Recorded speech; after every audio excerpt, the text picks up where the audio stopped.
आता ह्या गाठवाटा करायचं म्हटलं की तुम्हाला टीम चांगली पाहिजे. तर त्याच्यासाठी मी एक अनुभव सांगू इच्छितो. म्हणजे तो एकदम चित्तथरारक ट्रेक. नांगरदारचा प्लॅन करायचा होता.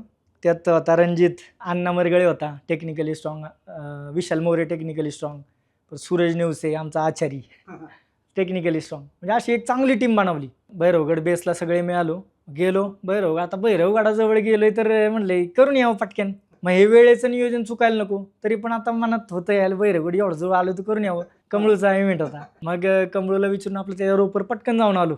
एक 15 मिनिटाचं आम्ही सगळे जाऊन आलो माथ्यावरून पळतच सगळ्यांना वाजलं सर. खिंडीत आलो, पाया बिया पडलो की बाबा आमचं हे सुरक्षित वाट होऊ दे. लागले चढायला मनोज पुढं आम्ही मागं. पहिलाच टप्पा एकदम घसाऱ्याचा.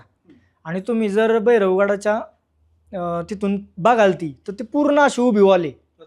मग तिथून बघतानाच वाटतं याला इथं आहे का वाट नक्की. हां, तर मग केलं धाडस ते.